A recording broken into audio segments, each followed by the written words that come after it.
नमस्कार दोस्तों, स्वागत है आपका आज के मुख्य समाचार में, जिसमें सबसे पहली और बड़ी खबर में आपको बताएंगे कि हर हरकत पर मिलेगा चीन को करारा जवाब। सीमा पर भारत ने की है ऐसी तैयारी कि सुनते ही चीन के छूट जाएंगे पसीने।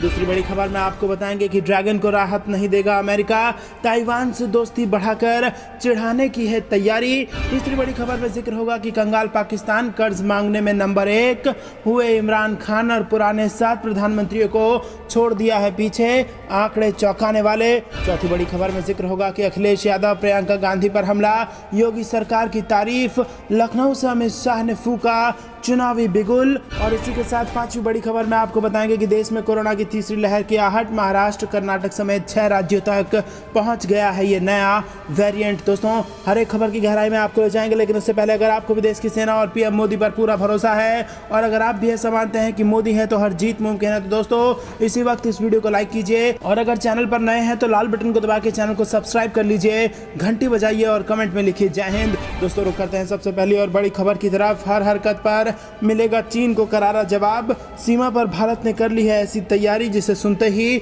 चीन के छूट जाएंगे पसीने। जी हां दोस्तों, चीन की हरकतों का करारा जवाब देने के लिए भारत ने ऐसे कदम उठाए हैं कि ड्रैगन की धड़कनें तेज हो जाएंगी। भारत ने लाइन ऑफ एक्चुअल कंट्रोल पर कई अत्याधुनिक हथियारों की तैनाती कर दी है।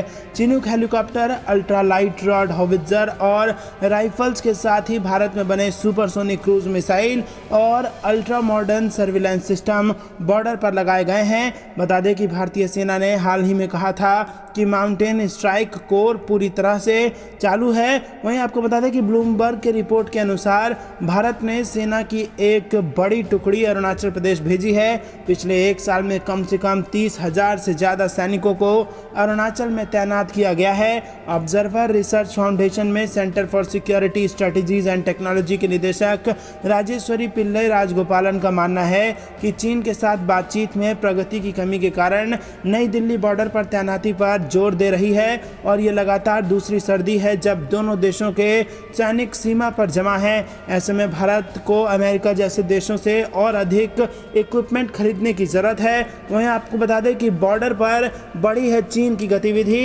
एक सीनियर सैनिक कमांडर ने ब्लूमबर्ग से बातचीत में बताया है कि भारत अब जरूरत पड़ने पर चीन को माकूल जवाब देने के लिए तैयार है। अरुणाचल का क्षेत्र भारत के लिए महत्वपूर्ण है क्योंकि इसकी सीमा म्यांमार तक फैली हुई है। कमांडर ने कहा कि लाइन ऑफ एक्चुअल कंट्रोल पर चीनी सेना की गतिविधि थोड़ी बढ़ी है, लेकिन हमारे पास पर्याप्त सैनिक उपलब्ध हैं। दोस्तों, रुक करते हैं अगली बड़ी खबर की तरफ। ड्रैगन को राहत नहीं देगा अमेरिका, ताइवान से दोस्ती बढ़ाकर चिढ़ाने की है चीन को तैयारी। जी हां दोस्तों, बीते कुछ दिनों से ताइवान के मसले पर अमेरिका की चीन से तनातनी चल रही है और इसके बाद भी अमेरिका इस मामले में चीन को कोई राहत देने के मूड में नहीं दिखता। अमेरिका के एक अधिकारी ने शुक्रवार को कहा कि उनका देश ताइवान से अपने रिश्तों को और मजबूत करेगा।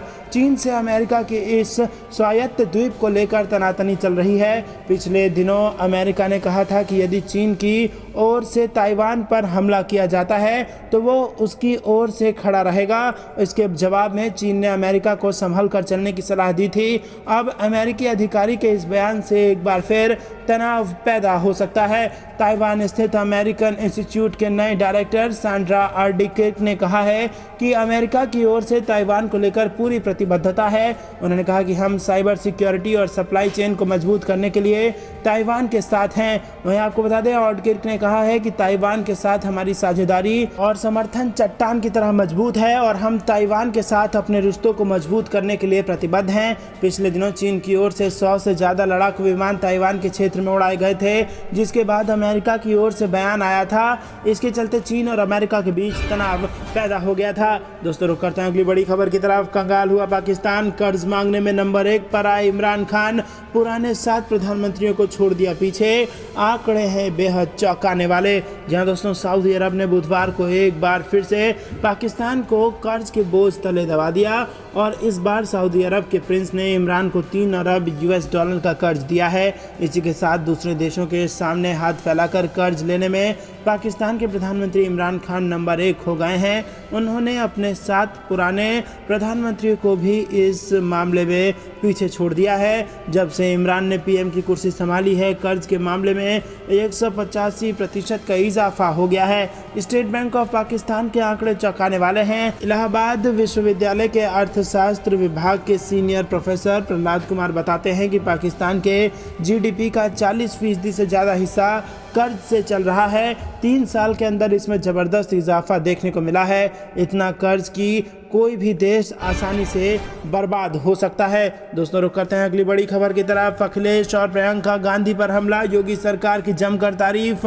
लखनऊ से अमित शाह ने फूका है चुनावी बिगुल। जी हाँ दोस्तों, आपको बता दें उत्तर प्रदेश में चुनाव से पहले केंद्रीय गृह मंत्री अमित शाह लखनऊ दौरे पर पहुंचे हैं। यहाँ पर उनका स्वागत CM Yogi Adityanath, deputy CM Keshav Prasad Maurya, Dinesh Shukla और बीजेपी प्रदेश अध्यक्ष स्वतंत्र देव सिंह ने किया है। वहीं अमित शाह ने सदस्यता अभियान की शुरुआत करते हुए कहा कि यूपी में 300 पार का संकल्प हमने लिया है। अमित शाह ने कार्यकर्ताओं को संबोधित करते हुए कहा कि बीजेपी की सरकार के लिए सत्ता सेवा का जरिया है। उन्होंने कहा कि योगी सरकार ने यूपी में 90% वादों को पूरा कर दिया है। उन्होंने अखिलेश यादव पर निशाना साधते हुए कहा कि पूछते थे मंदिर कब बनेगा। अखिलेश जी, हमारी सरकार ने नींव रख दी है, जल्द गगनचुंबी इमारत वाला मंदिर बनकर तैयार हो जाएगा। बीजेपी सूत्रों के मुताबिक अमित शाह पार्टी नेताओं से चुनाव संबंधित तैयारियों के बारे में चर्चा करेंगे। बताया जा रहा है कि अमित शाह इस बैठक में विधायकों और मंत्रियों के कामकाज का भी फीडबैक लेंगे। इस बैठक के लिए पार्टी ने विधायकों के साथ लोकसभा चुनाव के दौरान जिला प्रभारियों को भी बुलाया है। बता दें कि 2014 के लोकसभा चुनाव में बीजेपी को यूपी में बम्पर जीत मिली थी। उस दौरान अमित शाह यूपी बीजेपी के प्रभारी महासचिव थे। वहीं 2017 के चुनाव में जब बीजेपी की सरकार बनी तो अमित शाह पार्टी के राष्ट्रीय अध्यक्ष थे। ऐसे में 2022 की चुनाव से पहले अमित शाह का ये दौरा काफ़ी अहम है। बीजेपी की इस बैठक में अमित शाह के साथ CM Yogi Adityanath, deputy CM Keshav Prasad Maurya, Dinesh शुक्ल, बीजेपी संगठन प्रभारी राधा मोहन सिंह, चुनाव प्रभारी धर्मेंद्र प्रधान सहित तमाम बड़े नेता शामिल होंगे। दोस्तों, रुक करते हैं अगली बड़ी खबर की तरफ। देश में कोरोना की तीसरी लहर की आहट, महाराष्ट्र, कर्नाटक समेत 6 राज्यों तक पहुंच गया है ये वेरिएंट। जी हाँ दोस्तों, दुनिया के कुछ देशों में अभी भी कोरोना वायरस संक्रमण के कारण हालात खराब है और अब भारत में कोरोना वायरस की तीसरी लहर की आशंका जताई जाने लगी है। ऐसा इसलिए है क्योंकि अब भारत के 6 राज्यों तक कोरोना वायरस का नया वेरिएंट AY4.2 पहुंच चुका है। इनमें महाराष्ट्र, कर्नाटक, आंध्र प्रदेश, केरल, जम्मू कश्मीर और तेलंगाना शामिल है। विशेषज्ञों के मुताबिक इस नए वेरिएंट की अभी जांच चल रही है। उनका कहना है कि यह नया वेरिएंट कोरोना वायरस के डेल्टा प्लस वेरिएंट के समूह से है और बुधवार को महाराष्ट्र में कोरोना मामलों में एक बार फिर लगातार दूसरे दिन बढ़ोतरी दर्ज की गई है। बुधवार को महाराष्ट्र में 1482 नए कोरोना केस सामने आए हैं। इसके कारण 38 लोगों की जान भी चली गई है। दोस्तों, भारत में पिछले 24 घंटे में कोरोना के 16,156 नए मामले आए हैं और इस अवधि में 733 लोगों की जान गई है। इस समय देश में कोरोना के सक्रिय मामले 1,60,979 चल रहे हैं। मैं आपको बता दें दोस्तों कि सरकारी आंकड़ों के अनुसार देश में करीब 11 करोड़ लोग ऐसे हैं जिन्होंने तय तारीख निकल जाने के बाद भी अब तक कोरोना वैक्सीन की दूसरी डोज नहीं लगवाई है। वैक्सीन डेटा के अनुसार 3.92 करोड़ से अधिक लोग ऐसे हैं जिन्होंने दूसरी डोज की तय तारीख से 6 हफ्ते बाद तक वैक्सीन नहीं ली है। दोस्तों, रुक करते हैं अगली बड़ी खबर की तरफ। टीकाकरण पर सरकार का बड़ा फैसला, इन जिलों में घर घर जाकर होगा वैक्सीनेशन। जी हाँ दोस्तों, आपको बता दें केंद्रीय स्वास्थ्य मंत्री मनसुख मांडविया ने बुधवार को कहा कि खराब प्रदर्शन वाले जिलों में घर घर जाके कोविड-19 टीकाकरण के लिए अगले महीने के दौरान हर घर दस्तक अभियान शुरू किया जाएगा। उन्होंने कहा कि इसका उद्देश्य लोगों को घातक वायरस से बचाव के लिए पूर्ण टीकाकरण के लिए प्रेरित करना है। स्वास्थ्य मंत्रालय के एक बयान के अनुसार विभिन्न राज्यों और केंद्र शासित प्रदेशों के स्वास्थ्य मंत्रियों के साथ एक राष्ट्रीय समीक्षा बैठक के दौरान मांडविया ने कहा कि कोई भी जिला ऐसा नहीं रहना चाहिए जहां पूर्ण टीकाकरण नहीं हो। उन्होंने कहा कि हर घर दस्तक अभियान जल्द ही खराब प्रदर्शन करने वाले जिलों में लोगों को पूर्ण टीकाकरण के लिए उत्साहित करने और प्रेरित करने के लिए शुरू होगा। आइए हम सभी पात्र लोगों को नवंबर 2021 के अंत तक कोविड रोधी टीके की पहली खुराक देने का लक्ष्य रखें। दोस्तों रुक करते हैं अगली बड़ी खबर की तरफ। पाकिस्तान में गूगल की बड़ी कार्रवाई, आतंकी संगठन जैश ए मोहम्मद का ऐप प्ले स्टोर से उड़ाया। जी हाँ दोस्तों, पाकिस्तान के आतंकी संगठन जैश ए मोहम्मद के ऐप अच्छी बातें को गूगल प्ले स्टोर ने हटा दिया है। एक मीडिया रिपोर्ट में खुलासे के बाद गूगल ने यह कार्रवाई की है। ऐप हटाए जाने तक इसे 5000 से ज़्यादा बार डाउनलोड किया गया था। ऐप के तार सीधे तौर पर जैश सरगना मसूद अजहर से जुड़े थे। ऐप के डेवलपर ने एक ब्लॉग पेज भी बनाया था जो ऐप के विवरण वाले पेज से हाइपरलिंक था, और इस पेज पर 2 बाहरी पेज भी हाइपरलिंक थे जिसमें मसूद अजहर के संदेश वाले वीडियो और उसके छोटे भाई अब्दुल रऊफ असगर को और करीबी तलहा सैफ की रिकॉर्डिंग भी शामिल थी। वहीं आपको बता दें कि इसमें एक पेज पर मसूद अजहर की लिखी किताबें भी रखी गई थी। तो दोस्तों इस ऐप को गूगल ने प्ले स्टोर से हटा दिया है। रुक करते हैं अगली बड़ी खबर की तरफ। टीएलपी के प्रदर्शन से पाकिस्तान सरकार परेशान, मंत्री ने दी धमकी, कहा वापस जाओ नहीं तो चीजें हाथ से निकल जाएंगी। जी हाँ दोस्तों, आपको बता दें कि पाकिस्तान के हालात इन दिनों काफी खराब हो रहे हैं। तहरीक लब्बाक पाकिस्तान को लेकर सरकार काफी परेशान दिखाई दे रही है। वहीं आपको बता दें कि टीएलपी नेता की गिरफ्तारी के बाद से उसके समर्थन में उतरे लोग भी बेकाबू होते हुए दिखाई दे रहे हैं। पाकिस्तान के आंतरिक मंत्री शेख रशीद ने टीएलपी के समर्थन में उतरने वालों को सख्त लहजे में चेतावनी देते हुए कहा है कि या तो वापस चले जाएं, नहीं तो स्थिति उनके हाथों से बाहर हो जाएगी। बता दें कि पाकिस्तान की सरकार ने टीएलपी को प्रतिबंधित संगठनों की लिस्ट में डाला है। दोस्तों रुक करते हैं अगली बड़ी खबर की तरफ। लद्दाख की भीषण ठंड में भी चीन के खिलाफ गर्मजोशी से तैनात रहेगी सेना और लगेंगे सोलर टेंट। जी हाँ दोस्तों, पूर्वी लद्दाख से लेकर अरुणाचल प्रदेश के ऊंचाई वाले इलाकों में चीन की हर चाल का मुंहतोड़ जवाब देने को तैयार बैठे भारतीय सेना के जवानों को अब कपकपाती ठंड ज्यादा परेशान नहीं करेगी। भारत और चीन के बीच सीमा तनाव तेज होने के साथ ही केंद्र सरकार ने 17,000 फीट की ऊंचाई और -40 डिग्री वाले स्थान पर भारतीय सेना के जवानों के लिए ऑल वेदर सोलर टेंट तैनात करने का फैसला किया है। केंद्र सरकार ने ऑल वेदर और हाई एल्टीट्यूड वाले सोलर पावर टेंट को मंजूरी दे दी है जो 17,000 फीट की ऊंचाई पर तैनात किए जा सकते हैं। इस टेंट की खास बात यह होगी कि ये सोलर टेंट एलएसी पर चीन से वार्ता के बीच सेना अलर्ट मोड पर, जैसे को तैसा जवाब देने को तैयार। जी हां दोस्तों, तनाव के बीच राजनाथ सिंह ने कर दिया है बड़ा ऐलान। रक्षा मंत्री राजनाथ सिंह ने विश्वास व्यक्त किया है कि पूर्वी लद्दाख गतिरोध के शांतिपूर्ण समाधान के लिए चीन और भारत के बीच चल रही बातचीत जारी रहेगी, जबकि भारतीय सैनिक इस क्षेत्र में पूरी मजबूती के साथ खड़े हैं। इसी के साथ राजनाथ सिंह ने सेना के शीर्ष कमांडरों के एक सम्मेलन को संबोधित करते हुए कहा कि क्षेत्रीय अखंडता की रक्षा के लिए प्रतिकूल मौसम और शत्रुतापूर्ण ताकतों का सामना करने के लिए सैनिकों के वास्ते सर्वोत्तम हथियार, उपकरणों और कपड़ों की उपलब्धता सुनिश्चित करना एक राष्ट्रीय जिम्मेदारी है। रक्षा मंत्री ने सीमा पर आतंकवाद के खिलाफ कड़ी कार्रवाई के लिए सेना की सराहना भी की है। दोस्तों रुक करते हैं अगली बड़ी खबर की तरफ। पाकिस्तान में इमरान सरकार के सामने नया संकट, प्रतिबंधित पार्टी के चीफ की गिरफ्तारी के बाद हजारों समर्थकों ने इस्लामाबाद को घेरा। जी हां दोस्तों, पड़ोसी देश पाकिस्तान के हालात फिर से बिगड़ते जा रहे हैं और इमरान खान के नेतृत्व वाली सरकार के सामने संकट पैदा हो गया है। गुरुवार को पाकिस्तान की प्रतिबंधित कट्टरपंथी संस्था तहरीक तालिबान के कार्यकर्ताओं ने अपने पार्टी चीफ को रिहा करने के लिए राजधानी इस्लामाबाद की तरफ कूच किया। जानकारी प्राप्त होने तक प्रतिबंधित संगठन के कार्यकर्ता इस्लामाबाद से करीब 220 किलोमीटर दूर गुजरावाला तक पहुंच गए थे। पाकिस्तान के पंजाब प्रांत से निकले इस प्रतिबंधित संगठन के जत्थे को रोकने के लिए लाहौर से रावलपिंडी और इस्लामाबाद जाने वाले रास्ते को भी काट दिया गया है। दोस्तों रुक करते हैं अगली बड़ी खबर की तरफ। चीन के साथ एलएसी पर इस साल ठंड में भी गर्मी बनी रहेगी। थल सेना की मदद के लिए वायुसेना है पूरी तरीके से तैयार। जी हाँ दोस्तों, चीन के साथ वास्तविक नियंत्रण रेखा पर इस साल ठंड में भी पूरी गर्मी बने रहने का अनुमान है।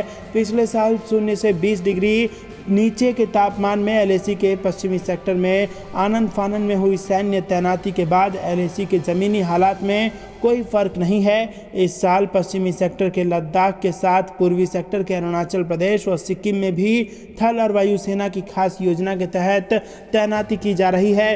खासतौर पर पूर्वी सेक्टर में इंटीग्रेटेड इन्फेंट्री ट्रूप्स की शक्ल में सेना चीन के किसी भी दुस्साहस का जवाब देने के लिए तैयार हो चुकी है। सेना के 2021 की दूसरी 4 दिवसीय कमांडर कॉन्फ्रेंस में भयंकर ठंड में एलएसी पर तैनाती को लेकर खास मंथन जारी है। सूत्रों के मुताबिक चीन की लगातार चल रही पैंतरेबाजी के चलते लद्दाख में सियाचिन और पूरे एलएसी पर नियंत्रण रेखा जैसी स्थिति बन गई है। यानी मौसम की तमाम चुनौतियों और संबंधित मुश्किलों के बावजूद वहां सालों भर पूरी सैन्य तैनाती रखना अपरिहार्य हो गया है। पहले नवंबर में बर्फ जमने की शुरुआत के बाद से भारत और चीन की सेना पीछे चली जाती है और अब ये बड़ी खबर निकल के आ रही है यहाँ से कि इस सर्दी में भी तापमान गर्म ही रहेगा और थल सेना के बीच यहाँ पर अभी भी स्थिति टकरावपूर्ण बनी हुई है। रुक करते हैं अगली बड़ी खबर की तरफ। तिब्बत की सीमा पर चीन ने जहां की थी घुसपैठ, अरुणाचल के सीएम पेमा खांडू ने जवानों को दिया बड़ा संदेश। जी हाँ दोस्तों, चीन की सेना ने हाल ही में अरुणाचल प्रदेश में भी घुसपैठ की कोशिश की थी, लेकिन भारतीय सेना ने उनके नापाक मंसूबों को ध्वस्त कर दिया था। अब अरुणाचल प्रदेश के मुख्यमंत्री पेमा खांडू अपने अफसरों के साथ पैदल चलकर उन मोर्चों पर पहुंचे हैं जहां पर तैनात जवानों ने पीएलए के सैनिकों को सरपट भागने को मजबूर कर दिया था। उन्होंने अपने जवानों को न सिर्फ हौसला अफजाई की है बल्कि ये भी बताया है कि किस तरह से सीमावर्ती इलाकों के बुनियादी ढांचे को दुरुस्त करने के लिए सभी एजेंसियां तालमेल के साथ काम कर रही हैं। अरुणाचल प्रदेश के मुख्यमंत्री पेमा खांडू ने अपने वरिष्ठ अधिकारियों के साथ तिब्बत से सटे भारतीय सीमा का दौरा किया है।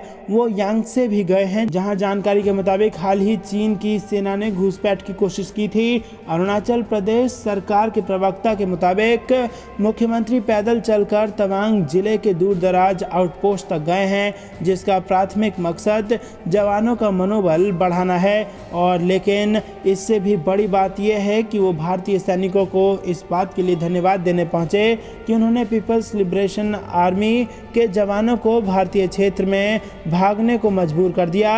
और भारतीय और चीनी सैनिकों के बीच यांगसे बॉर्डर पर हाल ही में आमना सामना होने की जानकारी आई थी। जनता जवानों की हमेशा ऋणी रहेगी, ये बड़ा बयान पेमा खांडू ने दिया है। खांडू ने अंतर्राष्ट्रीय सीमा पर चुनाव में जवानों से बातचीत करते हुए कहा कि हम सुरक्षित हैं क्योंकि आप हमारी सीमाओं की पूरी ईमानदारी से रक्षा करते हैं। भारत, खासकर अरुणाचल प्रदेश की जनता और उसमें से भी विशेष रूप से तवांग जिले के लोग आप सबका हमेशा ऋणी रहेंगे। वो इस अंतर्राष्ट्रीय सीमा को भारत तिब्बत सीमा कहकर संबोधित करना पसंद करते हैं। उन्होंने जानकारी दी कि केंद्र और राज्य सरकार ने सीमावर्ती इलाकों के विकास को प्राथमिकता दे रखी है और हाल के वर्षों में बुनियादी ढांचे के विकास में तेजी आई है। इसका श्रेय उन्होंने सीमा सड़क संगठन, सेना, भारतीय तिब्बत सीमा पुलिस और राज्य सरकार के विभागों के तालमेल को दिया, जो कि पहले अलग अलग काम करते थे। दोस्तों, आपको बता दें कि उन्होंने ये भी बताया कि सीमा की सुरक्षा के लिए अरुणाचल स्काउट्स की 4 और भारतीय सेना की राज्य में आधारित एक इन्फेंट्री रेजिमेंट स्थापित की जाएगी। दोस्तों, रुक करते हैं अगली बड़ी खबर की तरफ, जो कि उत्तर प्रदेश के चुनाव से आ रही है। मुख्यमंत्री योगी आदित्यनाथ का बड़ा बयान, बोले भाजपा उत्तर प्रदेश की जरूरत है, 2022 में फिर बनेगी प्रचंड बहुमत की सरकार। जी हाँ दोस्तों, मुख्यमंत्री योगी आदित्यनाथ ने कहा कि भाजपा सरकार में उत्तर प्रदेश विकास के रास्ते पर चल रहा है और अब सरकारी योजनाओं का लाभ किसी की जाति व धर्म देखकर नहीं दिया जाता। भारतीय जनता पार्टी प्रदेश की जरूरत है। 2022 के चुनाव में एक बार फिर प्रचंड बहुमत के साथ प्रदेश में भाजपा की सरकार बनेगी। मुख्यमंत्री योगी गुरुवार को लखनऊ के गन्ना संस्था में आयोजित स्वर्णकार सम्मेलन को संबोधित कर रहे थे। उन्होंने कहा कि 2014 में केंद्र में भाजपा की सरकार आने के बाद देश को वैश्विक स्तर पर मजबूत पहचान मिली है। 2014 से पहले चीन, पाकिस्तान या अन्य कोई देश भारत के अंदर अतिक्रमण करते थे तो उस समय सभी लोग मौन बने रहते थे और कहते थे कि हमें इस अतिक्रमण का विरोध नहीं करना चाहिए क्योंकि इससे हमारे संबंधों पर असर पड़ेगा। लेकिन 2014 के बाद से आपने बदलते हुए भारत को देखा है। भारत की पहचान न सिर्फ वैश्विक मंच पर बनी है बल्कि भारत दुनिया में एक ताकत के रूप में उभरा है। योगी ने कहा कि यूपी आबादी में देश का सबसे बड़ा राज्य है। यहाँ कोरोना के दौरान लोगों को मुफ्त जांच, मुफ्त वैक्सीन व मुफ्त इलाज मिला है। यहाँ पहले गरीबों को मकान नहीं मिलता था, आज प्रधानमंत्री और मुख्यमंत्री आवास गरीबों को मिल रहे हैं। पहले बिजली नहीं आती थी, सबको बिजली मिल रही है। उन्होंने कहा कि अब प्रदेश में कानून का राज है। पहले त्योहारों के आते ही वसूली होने लगती थी, अब ऐसा नहीं होता। आज सभी को सरकारी योजनाओं का लाभ मिल रहा है। पहले सरकार अपने व अपने परिवार के लिए जीती थी। दोस्तों रुक करते हैं अगली बड़ी खबर की तरफ। सीएम योगी आदित्यनाथ का सख्त निर्देश, दूसरे राज्यों से यूपी आ रहे व्यक्तियों की करें कोरोना जांच। जी हाँ दोस्तों, आपको बता दें कि ये सख्त निर्देश योगी आदित्यनाथ ने दिया है। उत्तर प्रदेश के मुख्यमंत्री योगी आदित्यनाथ ने दूसरे देशों और राज्यों में बढ़ रहे कोरोना वायरस संक्रमण पर चिंता जताई है। गुरुवार को उच्च स्तरीय बैठक में उन्होंने स्वास्थ्य विभाग के अधिकारियों को निर्देश दिए कि दिवाली के अवसर पर दूसरे राज्यों से यूपी आ रहे प्रत्येक व्यक्ति की कोरोना जांच कराई जाए। रेलवे स्टेशन, बस स्टेशन और एयरपोर्ट पर अतिरिक्त सतर्कता बरती जाए और लोगों का कोरोना टेस्ट कराया जाए। त्योहार पर लापरवाही के कारण संक्रमण ना बढ़े, इसका पूरा ख्याल रखा जाए। मुख्यमंत्री योगी आदित्यनाथ ने अधिकारियों को निर्देश दिया कि कोविड प्रोटोकॉल और मास्क की अनिवार्यता को प्रभावी रूप से लागू करने के लिए प्रदेश व्यापी प्रवर्तन पखवाड़ा शुरू किया जाए। कोरोना से बचाव के लिए सभी जरूरी उपाय करने के लिए लोगों को जागरूक किया जाए। उधर स्वास्थ्य विभाग ने कोरोना का संक्रमण ना बढ़े, इसके लिए कमर कस ली है। करीब 80,000 निगरानी समितियों को अलर्ट कर दिया गया है। गांव व मोहल्ले में दूसरे राज्यों में आने वाले लोगों को संदिग्ध रोगियों की जानकारी इनकी मदद से जुटाई जाएगी। Airport, railway station, bus station, सरकारी व प्राइवेट कार्यालयों में करीब 64,000 से अधिक हेल्प डेस्क बनाई गई हैं और यहां इंफ्रारेड थर्मामीटर व पल्स ऑक्सीमीटर की मदद से लोगों की स्क्रीनिंग व्यवस्था की गई है। वहीं आपको बता दें दोस्तों, मुख्यमंत्री योगी आदित्यनाथ ने डेंगू, मलेरिया व चिकनगुनिया आदि से पीड़ित प्रत्येक मरीज की निगरानी के निर्देश दिए हैं। उन्होंने कहा कि ऐसे जिले जहां इसका प्रकोप अधिक है वहां विशेष सतर्कता बरती जाए। प्रमुख सचिव चिकित्सा शिक्षा आलोक कुमार को राजधानी में स्थित केजीएमयू का स्थलीय निरीक्षण कर वहां इलाज के लिए किए गए प्रबंध की समीक्षा के भी निर्देश दिए गए। तो दोस्तों ये थी दिन भर कुछ बेहद जरूरी और बड़ी खबरें। अंत तक बने रहने के लिए बहुत बहुत धन्यवाद। देख रहे थे आपका अपना चैनल द इंडियन टीवी। जाने से पहले वीडियो को लाइक और लाल बटन को दबा के चैनल को फ्री में सब्सक्राइब करके घंटी बजाकर कमेंट में जय हिंद जरूर लिखिएगा। जय हिंद, जय भारत।